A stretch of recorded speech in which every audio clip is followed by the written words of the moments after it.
Goeienaand, baie welkom. Dit is so ongelooflik lekker om elkeen van julle te sien en ek weet dit klink soos iets wat ons weekliks sê, maar jy is heeltemal verkeerd, want ons het dit nie verlede week gesê nie, want ons het nie enigiemand van julle verlede week gesien nie. Met die lang naweek verlede naweek is dit regtig so lekker om elkeen van julle weer terug te hê. Dit is lekker vir ons om weer terug te wees. Ek dink dit is so lekker om eintlik as routine op 'n Sondag aand, soos John vroeër genoem het ook, hang af hoe jy daarna kyk, of dit is hoe jy jou week afsluit, of dit dalk miskien in jou raamwerk is hoe jy jou nuwe week afskop deur hier te wees. Dis iets wat so 'n integrale deel van my lewe is en is net so lekker om elkeen van julle ook vanaand weer te sien. So welkom terug en dankie dat julle weer vanaand ook hier is saam met ons. So ons is tans besig met hierdie reeks skepties, oftewel die hersiene weergawe daarvan steeds skepties. En hoe hierdie eintlik maar ontstaan het, is ons het so 'n paar jaar gelede, inteendeel, dit was 3 jaar gelede, het ons 'n reeks gedoen by ons aanddienste skepties en ons het gepraat oor verskeie dinge wat mense met ons oor gepraat het. Tommy, ek het vra hieroor. Ek is onseker hieroor. Ek weet nie heeltemal of ek hierdie kan glo nie. Ek weet nie of ek oortuig kan wees van hierdie nie. En ons het probeer 'n paar van die belangrikste en grootste vrae, nie noodwendig eers rondom geloof altyd nie, maar rondom die wêreld, dalk die ontstaan van die wêreld en hoe ons uit 'n geestelike perspektief na dit kan kyk, het ons probeer om so dit te hanteer. Maar ons het agtergekom dat daar sekere dinge in hierdie lewe is, nê, wat kom ons sê nou maar wat 'n pastoor maar net altyd oor kan praat. En hy kan hierdie jaar 'n preek daaroor doen, maar volgende jaar gaan mense sê, ek onthou daai preek en dit was dalk 'n goeie preek. Maar weet jy wat, ek wonder nog steeds so klein bietjie. Of daar's 'n paar dinge wat dalk nie opgepop het in my lewe, dinge wat ek dalk 3 jaar terug nie oor gewonder het of nie oor gepaniek het of nie oor onseker was nie, maar hierdie dinge in my lewe het nou gebeur en nou is ek onseker hieroor. En dis hoekom ons het goed gedink het om net hierdie jaar basies weer na dit te kyk met 'n vars oog en te sê, dalk is jy nog steeds skepties en ons moet dalk kyk na 'n paar van hierdie belangrike dinge wat mense dikwels oor wonder of oor onseker is. En ek wil graag vanaand begin deur eintlik iets te deel wat ek nie dink ons gedoen het in die eerste reeks of selfs verlede keer toe John gepraat met ons 2 weke gelede nie, maar om eintlik julle aan iemand voor te stel wat 'n baie belangrike figuur, inteendeel dalk 'n kernfiguur rondom die idee van skepties wees in die geskiedenis van die wêreld aan julle voor te stel. En dit is die pragtige man met die pyp wat daarso op die skerm is. Hy's nou ook hierso op die skerm. Hy hoef nie nou al op hierdie skerm te gewees het nie, maar hy is nou ook al reeds hierso op die skerm. En Bertrand Russell is sy naam en hy is bekend as 'n filosoof wat nogal gepraat het en gedebatteer het en geredeneer het oor baie van die dinge waaroor hy glo en wat sy oortuiging of wat sy uitgangspunt oor baie dinge in die lewe is. En toe het iemand op 'n stadium vir hom hierdie baie goeie vraag gevra wat ek nou vir julle gaan vra. Ek weet nie eintlik wat is die vraag wat ek wil vra nie. Ek wil dit graag interaktief maak hier vanaand, maar tot 'n mate is dit 'n vraag by show of hands. Dit sal lekker wees as julle deelneem hier. So, wie van julle sal sê ek is oortuig van so baie dinge in die lewe en ek is so oortuig van daai dinge, ek sal doodgaan vir die dinge waarin ek glo. Kom ons toets gou die volgende. Wie van julle glo die Springbokke gaan volgende jaar die Wêreldbeker wen? Hier is te min hande julle. Hier is 'n groot probleem. Elkeen van julle wat nou nie julle hande opgesteek het nie, asseblief bly agter direk na die diens. Ons gaan saam bid vir elke liewe een van julle. Alraait, kan ons gou sien waar is daar groen en goue bloed hierso? Wie glo die Bokke gaan volgende jaar die Wêreldbeker wen? Jy moet prys die Here. Okay, great. Ek sê hou gou jou hande nog vir so 'n oomblik. Is jy bereid om dood te gaan vir daai geloof? Sal jy jou lewe op dit sit? Julle het gesien wat die All Blacks met die bulle gedoen het, hè? Julle is ja, ek weet jy, daar's 'n paar van daai bulle in die boksspan, dit maak my so effens benoud. Dalk het jy 'n baie sterk geloof, jy's oortuig van baie dinge, dalk dat jou man lief is vir jou of dat jou ma lief is vir jou of dat jou hond lief is vir jou. Jy besef jou hond is eintlik net lief vir die chicken nuggets wat jy eet en hulle sal eerder die chicken nuggets wil hê as vir jou. Daar's baie dinge wat ons glo ons van oortuig kan wees, maar om jou lewe vir dit te gee, om jou lewe vir dit op te offer, is nogal 'n groot versoek. En iemand het eendag vir Bertrand Russell hierdie spesifieke vraag gevra. Jy praat altyd oor al die dinge wat jy glo en sê vir my, is jy bereid om dood te gaan vir die dinge waaraan jy glo? En sy antwoord is vir my so mooi, so eerlik. Hy het gesê, of course not. Maybe I'm wrong. Ek praat oor die dinge wat ek glo. Ek deel graag my idees of my oortuigings, my opinies dalk miskien is 'n beter term om te gebruik met mense en ek kan met baie ywer en opgewondenheid praat oor die dinge wat ek glo, maar weet jy wat, iewerste in my is daar altyd so klein ietsiekie wat dalk wonder of twyfel, is dit genuine so? Kan ek regtig dit glo? Kan ek regtig dit vertrou? Ek mag dalk moontlik net verkeerd wees oor daai dinge en ek wil graag hê jy moet hierdie verstaan wanneer ons hierdie reeks skepties aanpak hier rondom weer. om skepties te wees of onseker te wees of om so bietjie te twyfel, is regtig nie die slegte of die negatiewe ding wat ons dit dikwels uitmaak om te wees nie. Inteendeel, ek glo dis dalk een van die belangrikste dinge wat enigeen van ons in ons lewe kan deurgaan of beleef, om te verdiep of na 'n nuwe plek te gaan rondom jou geloof, rondom jou oortuiging oor baie dinge. Inteendeel, ek is letterlik nou besig om 'n boek te lees van Craig Rochelle, pastoor van Life Church, en die naam van die boek is The Benefit of Doubt. Hy praat oor hierdie idee dat om te twyfel oor dinge, of om partykeer bietjie skepties te wees of onseker te wees, is een van die belangrikste eienskappe van 'n persoon wat nie net goed op face value vat, of sê, okay, maar iemand het eendag dit gesê, en ek sê, ja, great, dit is nou so. Partykeer is dit goed om te wonder. Partykeer is dit juist die sleutel om dieper te delf, om meer te leer, en om meer oortuig te wees van iets wat jy ooit sou wees, as jy nie noodwendig daaroor getwyfel het, of onseker was rondom dit nie. En vanaand gaan ons spesifiek gesels oor een van die belangrikste, maar dalk moontlik een van die briljantste, en dis 'n woord wat ek nie ligtelik gebruik nie, die briljantste dinge wat uitspring, wanneer mense dikwels praat oor goed in die skrif, of goed uit die Bybel, of goed uit die idee of raamwerk van godsdiens, wat mense oor onseker is, want dit klink larger than life, dit klink groot, dit klink amper partykeer too good to be true. Ons gaan vanaand praat oor wonderwerke. Ek wil vra, wonder jy oor wonderwerke? Ek wil net sê, ek love die woord wat ons in Afrikaans het vir dit, né? In Engels praat hulle van miracles, great. Miracles is cool, en daai liedjie, I believe in, ek mag eintlik nie sing nie, ek moet nou myself keer, miracles since you came along, okay, dis al wat ek gaan sê. Dis 'n cool woord, maar hoe cool is hierdie woord wonderwerk? As ek nou meer kreatief was, dan kon ek nou so 'n bietjie meer sinspeling gehad het op wonder jy oor werke. Nie so cool nie. Okay. Wonder jy oor wonderwerke? So vanaand wil ons so 'n bietjie gesels oor hierdie idee van wonderwerke, van die grootste dinge, van dalk die moontlikste, onmoontlikste dinge in baie mense se opinies wanneer dit kom by geloof of spesifiek dinge van uit die skrif. En die rede hoekom ons vanaand spesifiek hieroor gaan gesels, nagelang van die verlede boodskap, of 2 weke gelede toe John met ons gepraat het oor Jesus spesifiek en die persoon Jesus, is wanneer mense met ons kom praat dikwels oor dinge van die skrif, of dinge van godsdiens, of dinge van geloof, is hierdie ons oortuiging dat ons altyd moet begin by dit wat die belangrikste is, en dit is Jesus. Tot 'n mate is dit die belangrikste plek om te begin, en tot 'n mate is my geloof dalk selfs, as jy daar was en jy daar begin, dan kan jy eintlik daar eindig, en dis al wat jy eintlik oor hoef oortuig te wees, of van te moet weet. Want as dit waar is, dat Jesus geleef het, dat hy gesterf het aan die kruis, dat hy opgewek is uit die dood, dan kan enigiets en alles anders wat geag word as 'n wonderwerk ook die waarheid wees, en kan dit ook gebeur het. Maar hier's iets wat uitdagend is van wonderwerke. Dis een ding om te glo dat daar wonderwerke plaasgevind het in die geskiedenis van die wêreld, en dat Jesus Christus self baie van hulle verrig het, maar dan lees ons die volgende raak.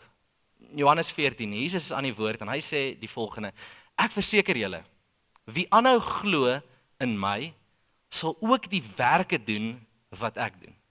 Hy sal selfs nog groter dinge as dit doen, omdat ek na die Vader toe op pad is. En dan gaan hy voort.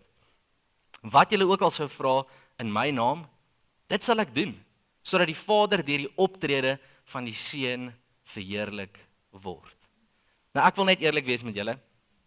Daar's baie skrifgedeeltes wat al in my lewe, in my grootwordjare, en dalk miskien meer spesifiek my vormingstydperk as 'n jong gelowige, wat dalk in 'n seisoen of 'n fase van my lewe my hart vir die Here gegee het, en all in was, en wou glo en wou kom met.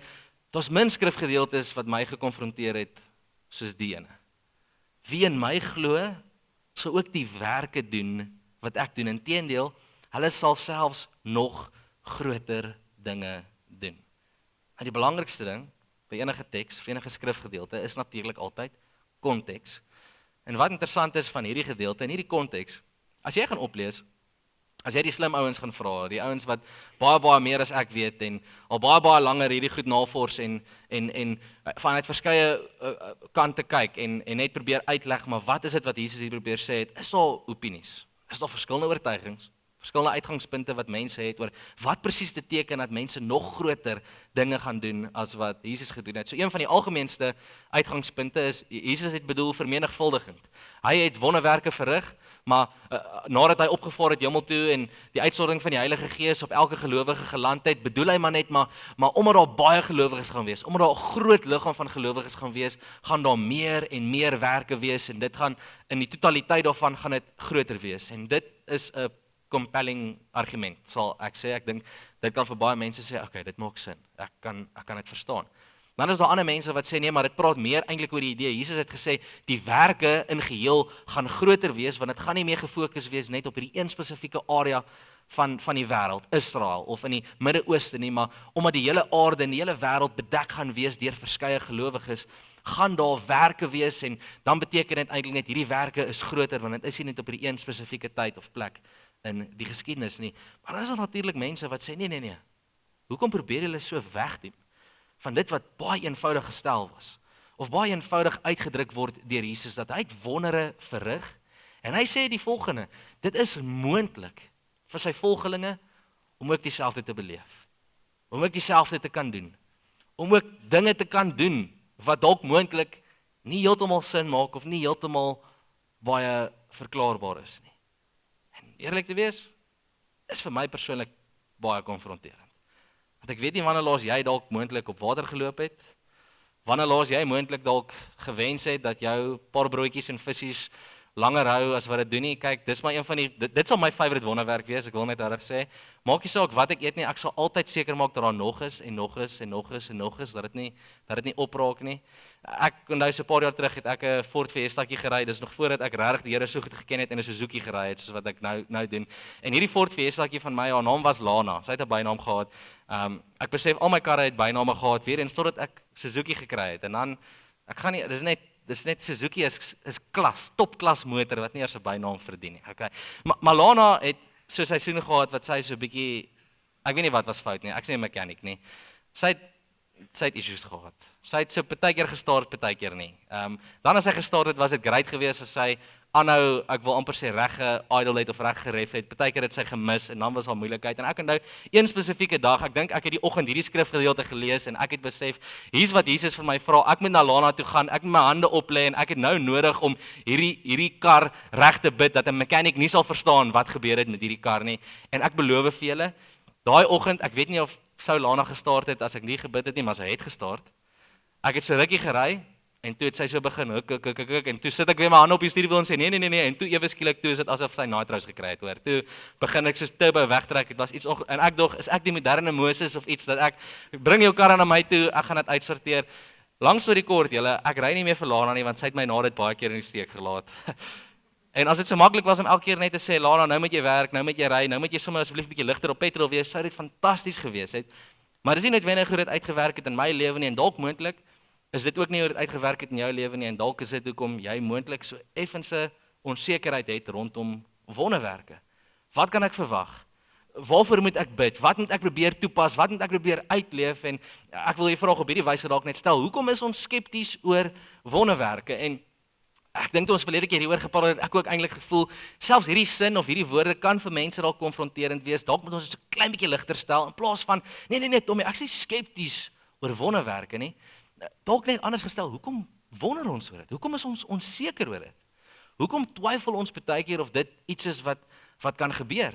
Of dit iets is wat ons moet verwag of moet probeer sien op 'n daaglikse basis in ons lewe? En hier is die uitgangspunt wat ek dink ons gaan help om hierdie te verstaan en op 'n heel nuwe manier na dit te kyk. Een van die grootste redes hoekom daar onsekerheid is oor wonderwerke of opinies is oor wonderwerke, is ons is nie presies seker wat 'n wonderwerk is nie. En dis waar ons moet begin. Hoe definieer ons 'n wonderwerk? As ons eerlik is met mekaar, ons is nogal goed om die woord wonderwerk effens ligtelik, effens liberaal te gebruik. Kyk, ons het maar baie dinge wat ons sê, kan jy glo dit is 'n wonderwerk? Dit is dalk nie my storie van Lana wat ek voor gebid het nie, maar daai keer wat ek op Heron Banks gaan golf speel het, heeltemal alleen, want ek is so 'n bietjie van 'n lone wolf, ek hou daarvan om dinge alleen te doen, en op die derde gat, daai par 3 toe ek die beste shot van my lewe geslaan het, en hy rol tot in die gaatjie, hole in one, en daar's niemand om dit te sien nie. Was dit 'n wonderwerk of was dit nie? Okay, julle, dit is nie 'n wonderwerk, dit is net 'n leuen. Dit het nooit gebeur nie, maar ek is altyd bang, wat as dit moontlik dalk gebeur? En dan wat gaan dit wees? Is ek briljant? Is ek nie net Tommy Tier nie? Is ek eintlik Tiger Woods of is dit 'n wonderwerk gewees? Wat sal die geval wees as dit gebeur? Ek weet nie, dalk het jy 'n golfstorie en jy dink dis daai shot, hoe dit gebeur het, dit moet 'n wonderwerk wees. Maar dalk is daar 'n verklaring daarvoor. Dalk is dit net miskien alles het mooi ge-align, dit was goed geweest. Ek weet nie of die Here noodwendig ingegryp het en dit moontlik gemaak het. Dalk katkasante van julle jonges hierso, daai eksamenvrae stel wat jy geweet het jy nie gaan deurkom nie. Daar's nie 'n manier nie, daar is nie 'n kat se kans nie, pun intended, katte, dat jy hom gaan deurmaak nie en kry jou punte terug. Oh my goodness. Die Here het deurgekom. Hy het voorsien, ek weet nie hoe is dit moontlik nie. Dit moet onmoontlik wees. Hoe het ek deurgekom? Dit moet 'n wonderwerk wees. Ek wonder hoe het ek deurgekom het. Ek het nie gewerk nie. Dit kan nie ek gewees het nie. Dit was niks anders as 'n wonderwerk nie. Of dalk wanneer ons net praat oor die algemeen van daai persoon wat jy weet, ja, kyk, hulle sal dan regtig lucky wees as hulle ooit iemand kry wat vir hulle sê, ja, ek sal maar jou ou wees of jou meisie wees of wat ook al. En dan kry daai persoon iemand wat jy dink, nee maar, this is way out of your league. Hoe is dit moontlik? Dis 'n wonderwerk. Dalk is dit jou verhaal. Dalk glo jy, liewe hemel, as my man of vrou eintlik my net beter geken het, ja, dis 'n wonderwerk. Hulle het vir my ja gesê.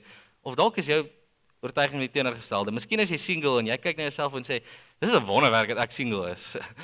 Hoe is dit moontlik dat niemand my al opgeraap het nie? Kyk, ek is eintlik quite nice.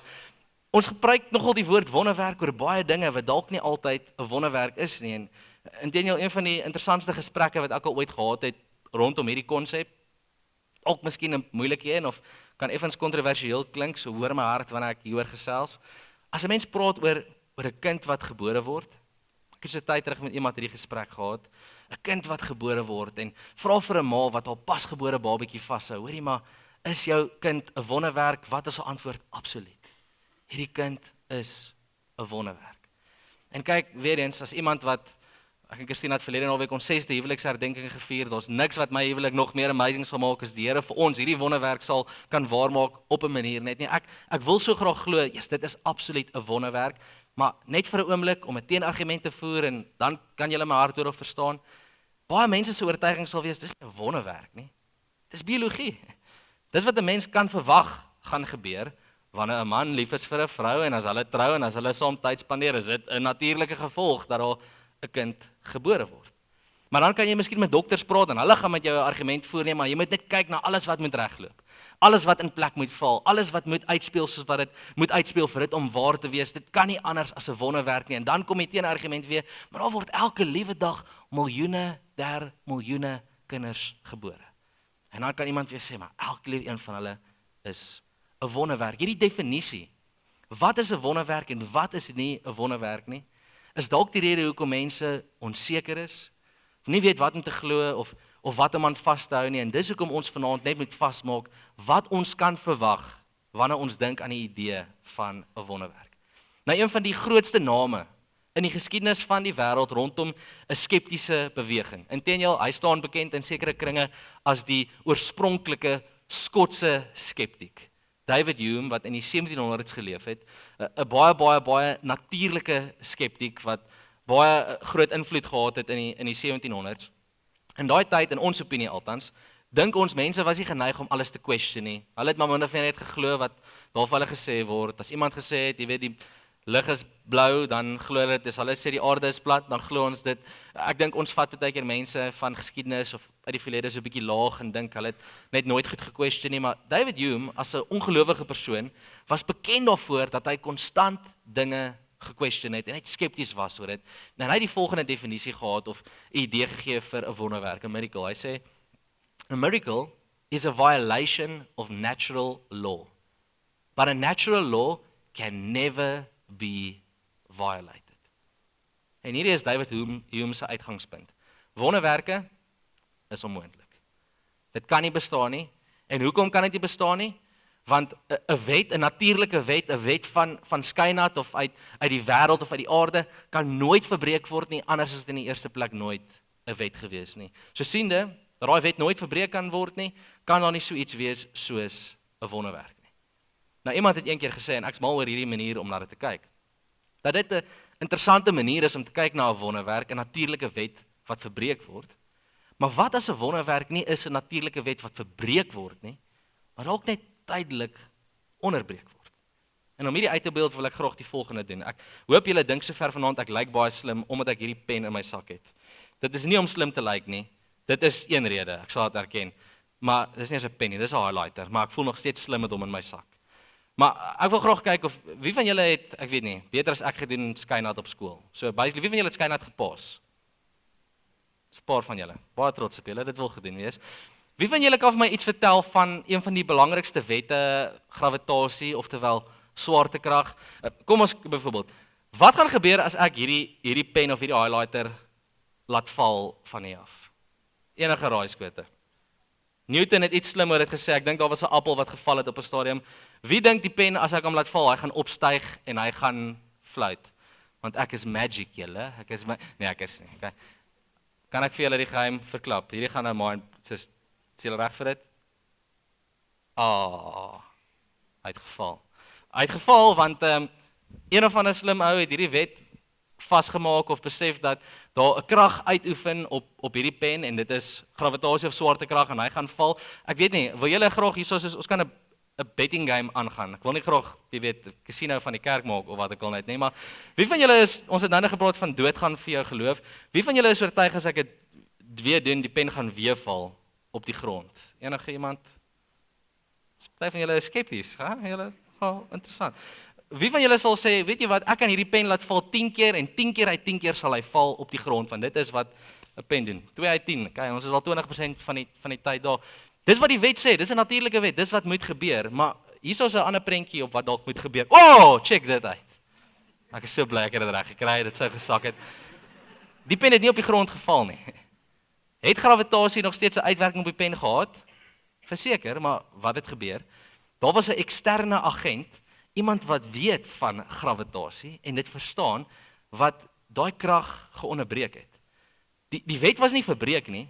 Daar was 'n tydelike onderbreking deur 'n groter agent, deur 'n agent wat, ek sê nie ek's baie slim nie, maar 'n definisie kan sê 'n intelligente agent wat geweet het, maar dis hoe ek moet optree of onderbreek om te keer dat daai pen op die grond val.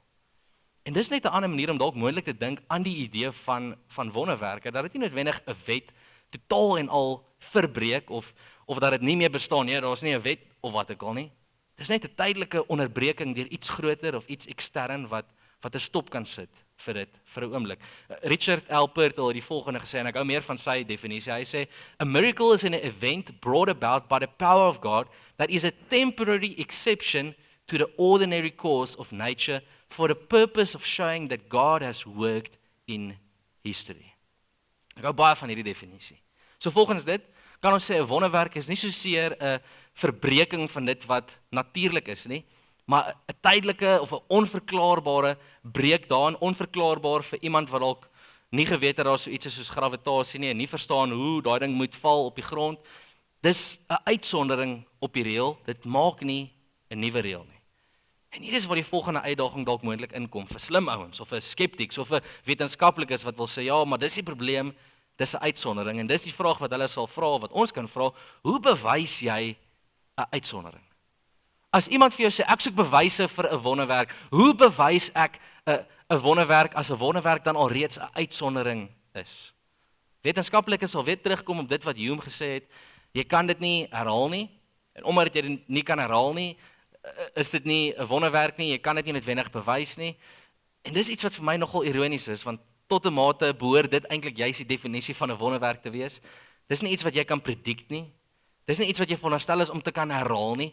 Dis iets wat tot 'n mate in 'n oomblik gebeur en ek het nie 'n logiese of 'n goeie verstaan daarvoor nie. 'n Groter agent moes hier gewerk het. C.S. Lewis het die volgende gesê en ek's mal oor hoe hy hierdie ook stel. We have not in fact proved that science excludes miracles. We have only proved that the question of miracles, like innumerable other questions, excludes laboratory treatment. En dis baie groot woorde, net om baie eenvoudig te stel. Wat het ons bewys? Het ons bewys dat wonderwerke bestaan? Nie noodwendig nie. Het ons al bewys met wetenskap dat wonderwerke nie bestaan nie? Nee, ook nie noodwendig nie. Maar het ons bewys dat 'n wonderwerk nie iets is wat 'n mens in 'n lab kan invat en toets en dan verduidelik, ja, kyk, dis wat dit is nie. Ja. Dis wat ons basies gevind het. Dat 'n wonderwerk juis 'n wonderwerk is, omdat 'n mens dit nie kan vat na 'n lab toe en dan kan voorspel en sê, maar dis hoe dit moet gebeur en dis hoe dit moet werk nie. En dis hoekom ons dit noem 'n wonderwerk. Nou 'n belangrike vraag om dan vanaand te vra. Vir ons wat onsself vind teenwoordig hier in die jaar 2026, by hierdie spesifieke kerkgebou, en dis dalk moontlik die enigste vraag wat jy oor worry vanaand. Miskien gebeur wonderwerke steeds vandag. Gebeur wonderwerke vandag? En kan ek verwag om wonderwerke te sien gebeur in my lewe? En hier wil ek net bieg en bely vir 'n oomblik weer met julle. As ek hierdie vraag vra, is daar iets in my wat dadelik wakker raak en dadelik net vinnig antwoord. Ja, natuurlik gebeur dit. Of verseker gebeur dit, want daar's iets in my rondom geloof of van 'n wens of oortuiging. Ek sonder om twee keer daaroor te dink, wil ek sê dit is die regte antwoord, wonderwerke gebeur nog. Maar ek wil vra dat jy vir 'n oomblik bietjie stadiger reageer. Of bietjie stadiger dink oor hierdie spesifieke vraag. Gebeur wonderwerke steeds vandag? En dink dan aan dalk miskien van daai grootste werke, wonderwerke wat ons van lees in die skrif. 'n Rooi see wat split. Jesus wat self op water loop. Broodjies en visse wat vermeerder sodat dit nie eers eintlik sin maak nie. Jesus wat dooies opwek uit die graf uit. Gebeur wonderwerke steeds vandag? Dalk miskien glo ons, ja, groot wonderwerke het gebeur in die verlede. Vandag is daar ander tipe wonderwerke. Kleiner tipe wonderwerke. Net vir interessantheid, 'n paar syfers, 'n Barna-studie van 2016. 66% van Amerikaners sê hulle glo in wonderwerke. As jy vir hom vra, dink jy wonderwerke kan gebeur, sal 66% van hulle sê volgens hierdie studie ja, ek glo dit is moontlik dat dit kan gebeur. 40% van hulle glo hulle het al 'n wonderwerk beleef. 40% van Amerikaners in hierdie studie het gesê ek was al deur iets wat ek nie 'n verklaring voor het nie, dit moes 'n wonderwerk gewees het. En hier is die syfer wat vir my die interessantste van almal is. 55% van dokters wat hulle gepul het al dinge beleef wat hulle sê nie medies verklaarbaar is nie. Wat probeer ek sê met hierdie syfers? Ek het hulle so 'n bietjie gehandpick, maar iets wat ek wil uitwys deur dit. Daar in elkeen van ons tot 'n mate iets is wat wil glo in wonderwerke. Dalk tot 'n minder mate in ons iets wat ons sê, maar ek het al dit beleef. Baie interessant. Die wetenskaplike of ouens wat moet logies na goed kyk of rede vir goed gee of goed moet verstaan of uitfigure, die ouens wat regtig tyd vat en meer gevalle sien as wat ons dalk op 'n daaglikse basis sien. Dit lyk vir my of die syfers sê dis meer algemeen vir dinge om onverklaarbaar te wees as wat ons dalk moontlik dink of besef. En een van die ongelooflikste bronne wat hierdie vasvat, is 'n bron wat bymekaar gesit is of geskryf is deur 'n man met die naam van Lee Strobel. Dis hoe Lee Strobel lyk. Sal ek vir ons hom kan opsit. Lee Strobel is 'n baie bekende verdediger vir geloof, maar dis nie wie hy was en hoe sy lewe begin het nie. Inteendeel, Lee Strobel se reis met geloof het begin as 'n ateïs wat spesifiek uitgegaan het om soveel as moontlik bewyse te kry teen die idee dat mens rasioneel kan glo in Jesus. Hy was moeg gewees en geïrriteerd gewees met klomp Christene wat hom gepeper het met jy moet in Jesus glo, en hy het net gesê, weet jy wat, ek sal die moeite gaan doen om navorsing te doen en vir julle te wys hoe dit onmoontlik was, te simpel om in dit te glo, en die teendeel het met hom gebeur. Lee Strobel het begin navorsing doen oor die geskiedkundige bronne rondom die kruis en Jesus se kruisiging, en nadat hy verskeie bronne geraadpleeg het, met dokters gepraat het en deur 'n verskriklike proses gegaan het, het hy uitgekom by 'n plek waar hy nie anders kan glo dat die kruisiging gebeur het en dat Jesus uit die dood uit opgestaan het nie. Hy skryf toe 'n baie bekende boek, The Case for Christ. Daar's 'n movie van dit gemaak en hy raak bekend as een van die bekendste persone wat veg vir die waarheid van geloof. Maar dis nie die enigste boek wat hy geskryf het nie. Nadat hy The Case for Christ geskryf het, skryf hy verskeie ander bronne en die een wat tot 'n mate so groot impak gemaak het in vanaand se boodskap is hierdie een, The Case for Miracles. Lee Strobel, hy gaan kyk na verskeie bronne of rekords van sogenaamde wonderwerke om na te vors. Gebeur wonderwerke nog steeds? Kan ek verwag om wonderwerke te sien? En wat hy vind, skok hom so baie dat hy nie anders kan as om 'n boek spesifiek oor dit te skryf nie, The Case for Miracles. En wat hy besef, soos wat hy begin navorsing doen oor verskeie wonderwerke in 'n moderne wêreld, is dit net gebeur wonderwerke meer as wat ons besef dit gebeur nie. Hy sê daar's meer rekords of bewyse, beter dokumentasie vir baie van hierdie wonderwerke as wat ons ooit sou kon dink of besef of ewen verwag om te moet verwag. Nou ek kan nie almal van hulle noem nie, maar in hierdie boek skryf hy van verskeie bronne wat hy geraadpleeg het en getuienisse wat hy gekry het. Daar's een spesifiek een wat vir my uitgestaan het van 'n Australiese dokter, Dr. Sean George, wat 'n hartaanval beleef het. Soos wat hy die hartaanval kry, gaan hy na die dokters toe en mense hulle onderhand of hulle is besig om hom te behandel. Hulle sit hom op 'n EKG en hy kan self dophou en sien ek is besig om 'n hartaanval te kry en kort na dit gaan staan sy hart. Vir meer as 60 minute geen hartklop nie. Geen suurstof na sy brein toe nie. En volgens die getuienis, gebed van gelowiges, spesifiek sy vrou, verander die situasie en wat nog als deel is van dit, kan ek nie mooi onthou nie, maar sy hart begin weer klop nadat hy vir meer as 'n uur sonder enige suurstof was en daar is geen permanente skade of neeweffekte van dit nie. Hy was op die punt van om letterlik absoluut medies dood verklaar te word en hy's lewendig sonder enige gevolge. Dis een storie. Daar's 'n ander storie van 'n dame van Amerika. Haar naam is Barbara Schneider. 'n Vrou wat ly aan MS, dieselfde siekte wat Joos gehad het. En sy ly vir soveel jaar aan hierdie siekte, vir meer as 7 jaar, kan sy nie meer loop nie. Is sy nie meer aktief nie. Inteendeel, sy word wettiglik blind verklaar, want al wat sy kan sien is sulke grys vorms. Sy kan nie ordentlik kommunikeer nie. Sy het net 50% funksie in een van haar longe en haar ander long het heeltemal plat geval. Omdat sy 7+ jaar laas geloop het, is haar spiermassa op haar hande en haar voete so gebroken, sy kan eintlik niks meer doen nie. En op 'n dag is daar hierdie oortuiging by sekere mense om vir haar te bid. Hulle begin vir haar bid. Dit word op 'n radiostasie uitgesaai dat mense vir haar bid en haar getuienis is die volgende. Sy is 'n gelowige. Sy hoor hoe die Here vir haar sê, my dogter, ek wil jy moet loop. En sy staan op sonder enige rede, sonder enige verklaring, op uit haar plek uit en sy begin loop en niemand het enige verduideliking of rede om te kan verstaan hoe dit moontlik is vir haar spiermassa om weer gevorm te word en vir sy om aktief te kan wees vir meer as 7 jaar, wat dit vir haar totaal en al onmoontlik was nie. Daar's getuienis van 'n ander dokter wat gehoor het van wonderwerke en deur plekke in die wêreld, in Afrika en in ver lande gaan en navorsing doen en mense letterlik toets wat ly aan kwale, wat ly aan 'n vorm van blindheid of 'n vorm van doofheid en dan laat hulle mense vir hulle bid en dan toets hulle, is daar 'n effek op gebed en die oorweldigende bewyse is nie noodwendig dat almal 100% genees word nie, maar dat daar verbetering is by amper elke liewe persoon wat deur hierdie proses gegaan het. En dis net van die dinge wat genoem word in hierdie boek waar daar dokumentasie en rekords van is.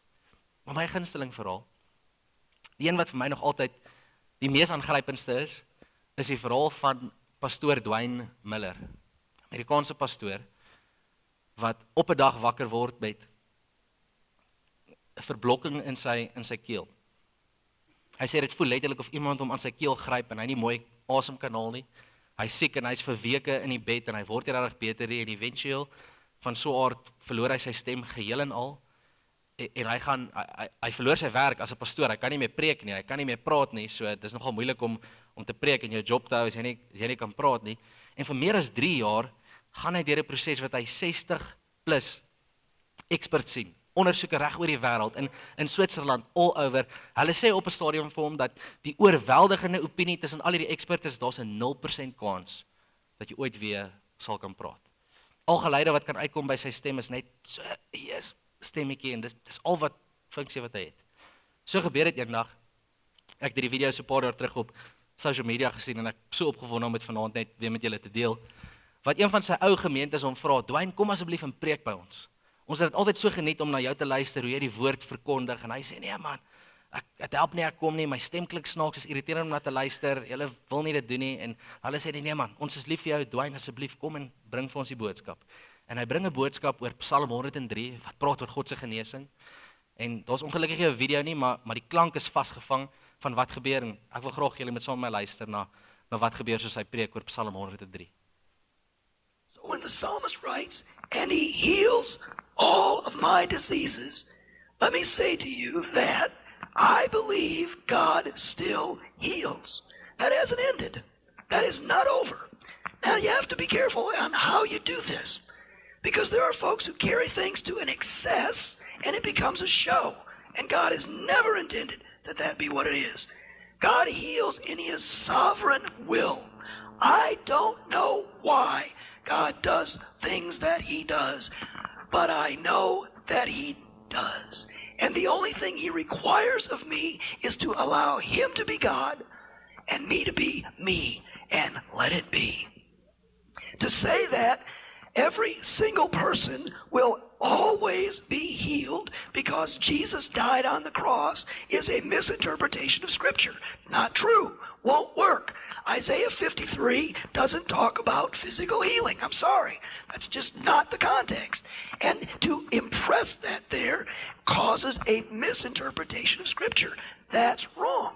On the other hand, to say that, since we don't have anything after the book of Acts, that miracles ended at the book of Acts and they never happen again is equally as wrong. Because you have put God in a box both ways. And he doesn't want to be in the box. So, the psalmist says, I'm excited. Bless the Lord, O my soul. One of his benefits is he heals all of my diseases. And then in verse 4 he says, and he redeems my life from the pit. Now, I like that verse just a whole lot. I have had, and you have had in times past, pit experiences. We've all had times when our life seemed to be in a pit, in a grave.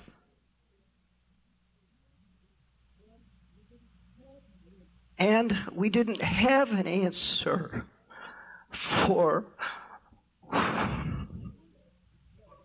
the pit we find ourselves in.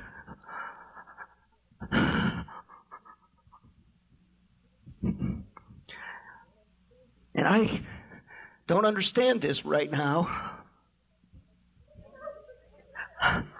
I'm a bit overwhelmed at the moment.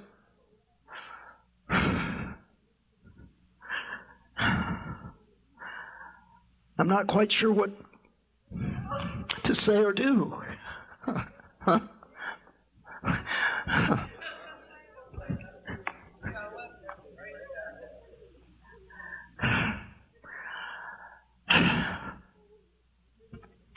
I'm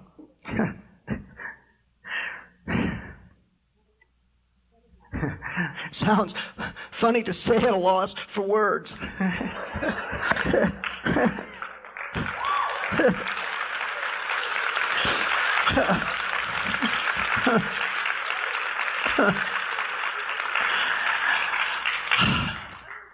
Thank you, Lord.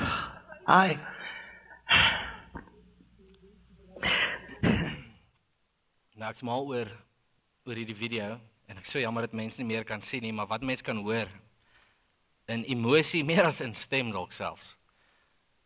Is 'n onverklaarbare getuienis en iets wat hy gesê het net soos wat hy besig was om te preek en hierdie skrifte werk, die gedeelte van partykeer vind ons onsself in 'n put. Hy sê die oomblik wat hy daai woord put gesê het, was dit asof 'n gewig wat vir 3 jaar op sy keel gerus het, net afgehaal is.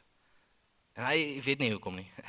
En hy het met dokters gepraat daarna en op 'n stadium vertel hy sy getuienis. Hy sê hy bel na die dokter se spreekkamer toe, 'n dokter wat hy gekontak het nadat hy alreeds sy stem verloor het. En die ontvangsdame sê wie praat en hy sê dis Dwayne Miller en sy sê dit kan nie wees nie. Ek het nog nooit jou stem gehoor nie en hy sê wel dit is ek. En die dokter maak sy hele skedule, sy hele dagboek ook oop want hy moet hoor en hy moet verstaan en dis asof hierdie stembande wat beskryf was as totaal en al verbrokkel, genees is, herstel is sonder dat daar enige bewyse is dat daar ooit enigiets mee fout was. Enigiets met dit mekeer het. En ek lag oor hoe, sonder dat hy geweet het of het kon verwag of het kon voorspel, dat Dwayne juist besig was om te praat oor die idee dat partykeer genees God en partykeer doen hy nie en ek verstaan dit nie altyd nie en dis dalk die grootste uitdaging waar ons onsself vanaand vind en waar ons eintlik hierdie boodskap moet land. Want dalk is jy hier vanaand nie omdat jy skepties is oor wonderwerke en of dit bestaan nie. Dalk sê jy nie ek's bereid om dit te glo. Dat dit waar kan wees en dat dit vir ander mense al gebeur het en dat dit vir ander mense nog kan gebeur. Maar dalk moontlik is jy hier vanaand in jou vlak van skepties wees, is op grond van die feit dat jy hierdie deurbraak nodig het. En jy het nodig dat God op 'n manier sy hand moet lig, dat hy 'n deur moet oopmaak en vir wat ook al rede voel dit of dit nie wil gebeur nie. Kan ek net sê, as dit jy is, Ek kan so met jou vereenselwig en ek wens ek kon vir jou iets mooi sê. Ek wens ek kon vir jou hierdie eenvoudige, maar diep en net ongelooflike antwoord gee en weet jy wat voel ek is al wat ek vir jou kan sê as dit is waar jy jouself vind? Ek is jammer.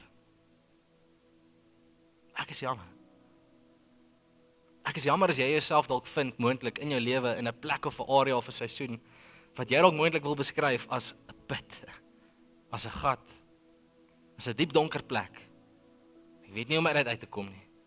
Ek weet nie waar oop deur vanaand gaan kom nie. Al wat ek vir jou kan sê is ek is jammer. Maar wat ek ook vir jou wil sê is ons het vroeër vanaand gesing. En dalk het jy nie eers op daai manier aan dit gedink toe ons dit gesing het nie. Waymaker, miracle worker. En hier is iets wat ek wil sê. Een van die mooiste dinge vir my is 'n persoon wat daai lied sing met hierdie spesifieke ding in gedagte, hierdie getuienis. Ek sing Waymaker, ek sing miracle worker want ek weet wat U vir my gedoen het. En dis hoekom ek dit kan sing en dit is vir my maklik om dit te sing. En dis beautiful, dis mooi. Maar weet jy wat's vir my nog mooier? Die mooiste mooi vir my is iemand wat dit sing sonder dat hulle dit al beleef het. Sonder dat hulle al die wonderwerk gesien het. Sonder dat die weg dalk onmoontlik oopgemaak is vir hulle. En ek dink die grootste struik waarin ons kan trap is dat ons dink maar wat ek moet doen met geloof of met geloof na God toe kom, is ek het nodig om dit na hom toe te bring sodat ek 'n wonderwerk kan kry en dan sal ek weet. Dan sal ek glo, dan sal ek my geloof en my vertroue in hom kan plaas. Dis nie wat hy van my en jou vra nie. Markus 8 lees ons van 'n gedeelte wat so konfronterend is. Toe die Fariseërs hoor van Jesus se aankoms, het hulle met hom begin argumenteer. Om die egtheid van Jesus se aansprake te toets, dring hulle toe by hom aan op 'n goddelike wonderteken. Jesus sug toe diep en sê, waarom wil julle mense so graag 'n wonderteken hê? Ek verseker julle, ek gaan aan hierdie bose geslag mense geen teken gee nie. Hy het hulle toe net daar gelos, in die skei geklim en weer na die oorkant toe vertrek. Asseblief hoor my hart wanneer ek hierdie sê vanaand. Ek sê nie dat God besig is om as prins 'n wonderteken of 'n wonderwerk van jou af te onthou nie. Dis nie wat ek sê. Maar wat ek wel sê, en ek sê hierdie vir myself, ek sluit ons almal hierby in. Ons moet pas op dat ons nie in hierdie struik trap nie. Dat ons die wonderteken belangriker maak as die wonderwerker. En dis wat ons doen baie keer. Ons maak die wonderwerk die toppunt van dit alles. En die wonderwerker, ek sal in hom glo as hy hierdie kan. As hy hierdie kan word. En daar wil jy tans hierdie behoefte het vir hierdie om te gebeur, wat ook al dit is. Ek het gebid vir 'n geliefde om gesond te word. Dit het nie gebeur nie. Ek het gebid vir 'n huwelik om te herstel. Dit het nie gebeur nie. Ek het gebid vir 'n finansiële deurbraak. Ek het gebid vir genesing, vir gesondheid. Ek het gebid vir wat ook al dit mag wees. Hoekom wil dit nie gebeur nie? My grootste versoek aan jou vanaand net is moenie daai bo die wonderwerker plaas nie. Moenie na God toe kom met hierdie idee van, Here, ek wil graag in U glo en ek wil my geloof in U plaas, maar maak hierdie waar en dan sal ek weet nie. Want die diepste vlak van geloof is nie wanneer God doen wat jy glo hy kan doen nie, dis wanneer jy aan hom vashou selfs wanneer hy nie doen wat jy wil hê en begeer hy moet doen nie. So ek wil vra dat daar waar jy sit, jy vir 'n oomblik net jou oë sal sluit. En soos wat jy daar sit met jou oë gesluit, waar in jou lewe begeer jy dalk dan 'n wonderwerk? Waar het jy behoefte aan God om te beweeg, om te skuif? En waar, as jy eerlik is met jouself, plaas jy dalk op hierdie stadium so bietjie meer geloof in of dit kan gebeur of nie, in plaas daarvan om God net bloot te vertrou vir wie hy is. Die grootste wonderwerk, Ryk het dit een keer gesê, die grootste wonderwerk is dalk nie dit wat God vir jou kan doen nie, maar is dalk bloot net die feit dat 'n goeie God, 'n heilige God, 'n almagtige God sy lewe gee aan die kruis vir sondige, gebroke mense wat dit nie verdien nie. En ek wil vanaand vir jou sê, as dit die enigste wonderwerk is wat jy ooit beleef, dat Jesus jou verlos, getuig jy van die grootste en die ongelooflikste wonderwerk wat al ooit kon bestaan het. So Hemelse Vader, dankie dat ons vanaand net op hierdie wyse op 'n baie dieper vlak as dalk ooit van tevore ons geloof in U kan plaas. En Here, wanneer ons vanaand ons geloof in U plaas, dan verklaar ons ook die volgende: ons verstaan nie altyd alles wat U doen nie. Ons verstaan nie hoekom U partykeer die deur oopmaak en hoekom die deur partykeer toe bly nie. Ons wil graag kan 'n metode hê, 'n rympie hê, 'n manier hê om te verstaan, om te voorspel, maar Here, mag ons vanaand net vrede vind in hierdie idee dat U soveel groter is as wat ons ooit kan begryp of verstaan. Ons gaan onsself mal maak as ons dit probeer verstaan of voorspel. Alhoewel hierdie moeilik is, alhoewel hierdie swaar is, Here, wil ek so bid vanaand spesifiek vir enigiemand wat tans dalk voel my geloof is besig om te verbrokkel want ek sien nie wat ek wil sien nie.